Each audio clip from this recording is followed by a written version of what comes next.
Hey everyone, welcome back to the Ministry of Guitar. It's been a while, but I'm going to bring back this series that I called, or used to call, or sometimes called the Collector's Chronicles, where we showcase other, well, some not famous, but some iconic guitars from the collection, and I think this is about as iconic as it gets. This is the Ibanez Universe UV7 from 1990.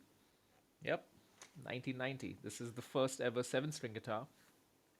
It was something that was always on my list. I wanted to get it ever since I got into seven string guitars a couple of years ago.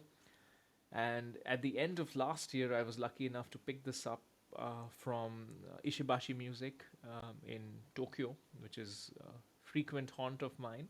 Though I had this guitar shipped over, I saw it on their website. And this is the guitar that I have entitled Red Eye. Two reasons. The previous owner had installed these red knobs, which I was thinking of changing, but when I got the guitar, I really, really liked them.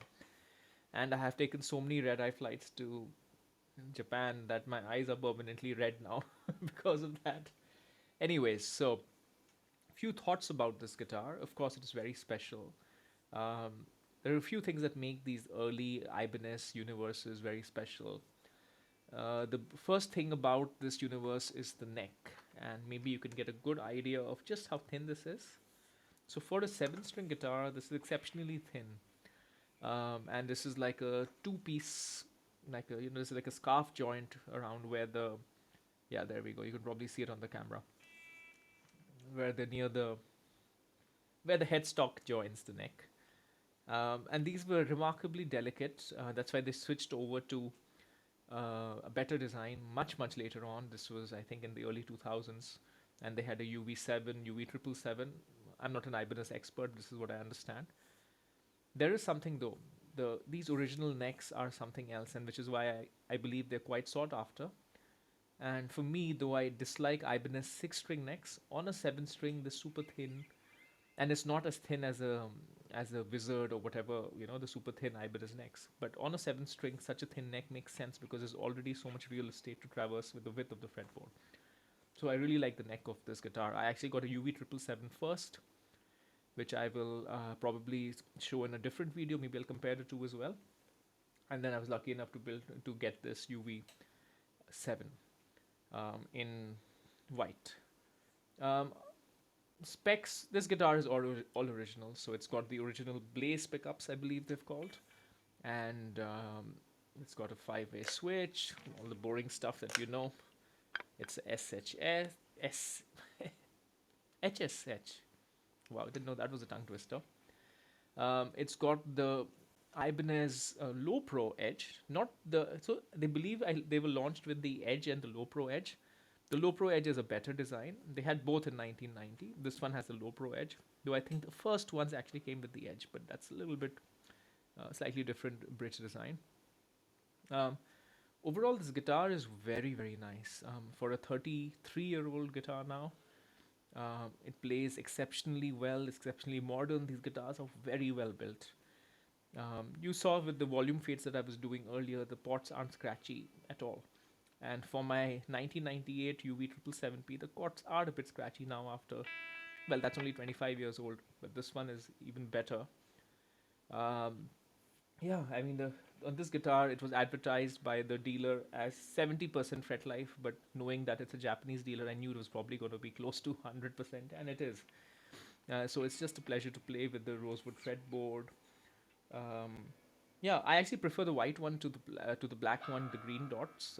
I prefer the disappearing pyramid inlays, which you can see, which are very beautiful, and they disappear, I guess. Um, so one thing that I do is I don't lock this nut dramatically, or in fact, I don't lock it at all. And the reason I don't do that is that this guitar is, because of the neck being delicate, you have to be careful, and there have been cases where the neck has been cracked. So I don't lock the nut. Doesn't really matter because the tuning stability on this thing is great, even though it has a 25-year-old locking bridge. Yeah, and it's just been a pleasure to play. The It has a pretty nice clean sound, as you were hearing. It can do metal as well. I mean, it is the sound of a lot of death metal bands. And yeah, so I'm just going to show you a few tones. And yeah, this is Red Eye from the Ministry of Guitar collection in Singapore. Let's check it out. Tone run through, starting with clean neck. Yes, let's play those chords everybody plays. That was position 5 with the neck pickup. Position 4 now, which is neck plus single coil. This one is thin as you expect, great for knocking on the chorus and doing some 80s or 70s stuff.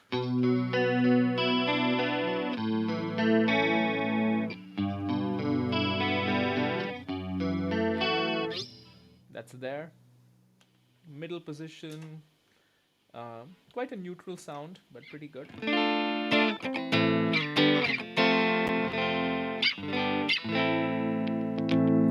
So as you can tell, the middle position is just a single coil. Volume differences are pretty clear.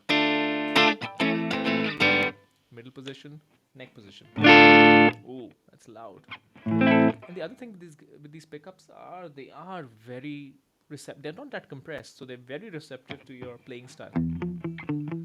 So this is the neck position. I'm touching it, and the volume difference is dramatic. So anyway, so that was middle. This is position 2. Very bright.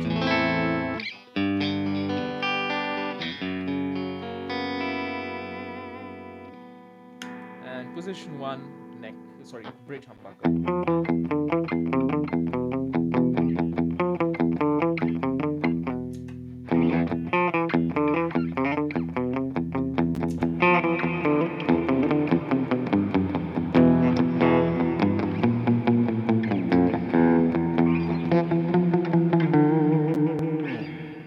Alright. Shall we give it a bit of gain? Just like a mid-gain Marshally sound.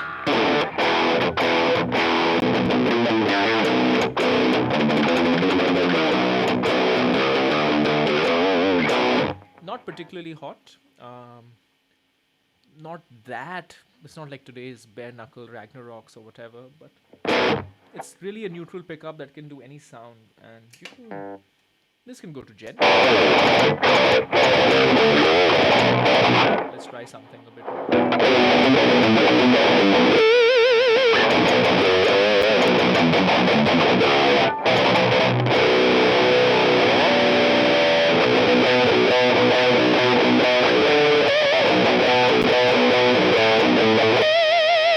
yeah, and it squeals very easily, even though it's not high output. So that's always a plus. Somehow, pickups that squeal easily without being high output tell you something about the pickup and the guitar, and this is pretty special. You can get a pretty nice neck pickup sound also. You know, one of those beautiful leady sounds. Leady? I don't know.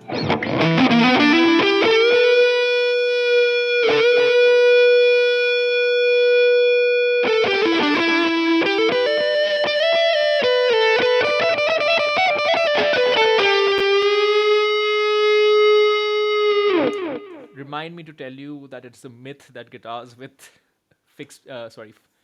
floating bridges or locked nuts don't sustain. This guitar sustains like crazy.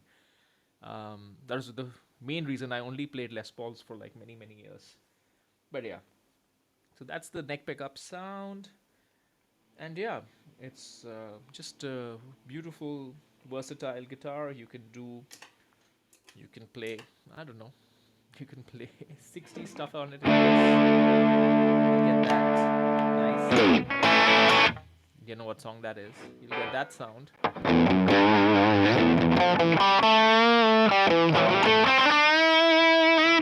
can play that. So everything. So this is really, while this is a piece of history at this point, this is a pretty exceptional guitar, just as a guitar. My closing thoughts on this would be these are well worth picking up. They are going up in value a little bit, but if you're patient, you can find something at a reasonable price with not too bad a condition. For me, this one is decent condition. There's like a couple of there dents over there. The back plate is missing. It's got a few scratches, I guess. But overall, this is a 9 out of 10, 8.5 out of 10 for the age of the guitar and for what it is. So, well pleased with this, and this is likely to stay in the collection for a good amount of time to come. Okay, I hope this was fun. Very non typical content given that I usually feature PRSs and extended range PRSs like this behemoth over here. But this is the original, so it deserves some respect. All right, till next time.